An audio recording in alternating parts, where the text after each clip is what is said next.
Genius Alex is back.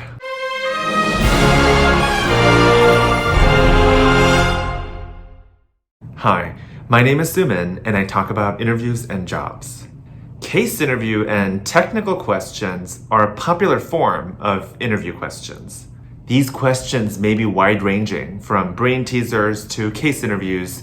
While some of these questions certainly focus on the technical component, it is not intended to be a test, similar to the SAT, the GMAT, or the LSAT. So, what is the point of these questions that interviewees often get anxiety over?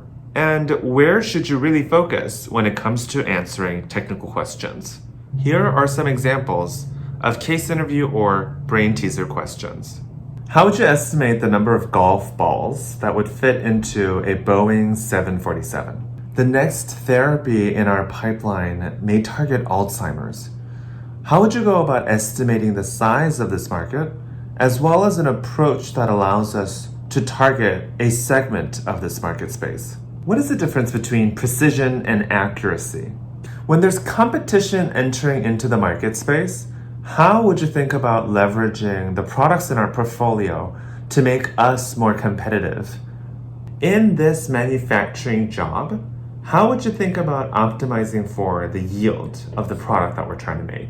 When trying to program a peer-to-peer matching algorithm, what are the variables that you need to consider such that there's a balance between the speed of the matching process as well as the quality of the match itself? Now that's a lot, ranging from simple scenarios to truly strategic questions. How would you estimate the number of golf balls that would fit into a Boeing 747? There are 23.5 million golf balls that will fit in a Boeing 747. I know the diameter of a golf ball is around 40 millimeters. Given that a Boeing 747 has a passenger volume of 876 cubic meters and a cargo volume of 159 cubic meters, simple math tells us that around 23.5 million golf balls will fit into the Boeing 747.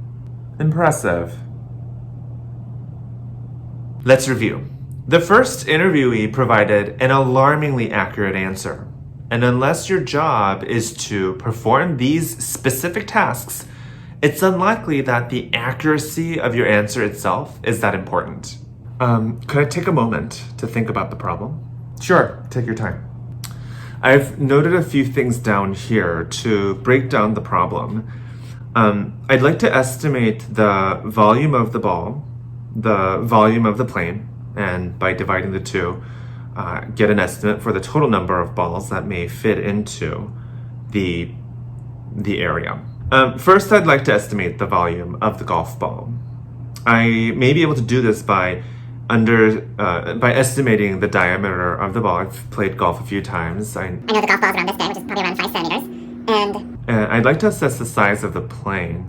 There are various ways that we can approach this, top down or bottom up. Perhaps one approach that I can suggest is when I've been flying on these planes, I think there have been around 400 passengers that can fit onto this plane. Of course, the plane is not just the passenger area, nor are passengers stacked back to back. So perhaps I can estimate that there's around 4 to 6 times additional space outside of just the person. I can estimate the volume of a person by an average weight, perhaps, of 62 kilograms for an average individual. All of this shows that we can likely fit a very large number of golf balls. I can do some estimations here, but it looks like it would be in the millions, perhaps tens of millions. The magnitude seems appropriate given the size of a ball and the size of the plane. It's a much big space there.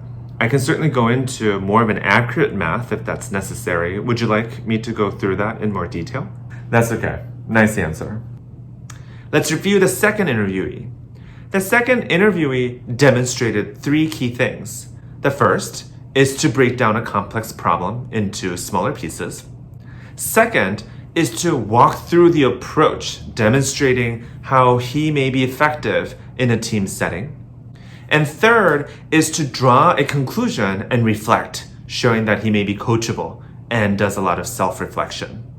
All three of these steps are key qualities that we may be looking for in an employee. And that's it for today.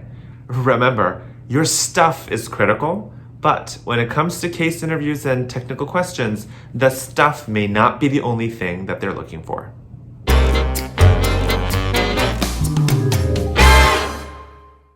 Hi, my name is Suman. So we've covered a lot of different ways to succeed in an interview, but are you video ready, like Alex?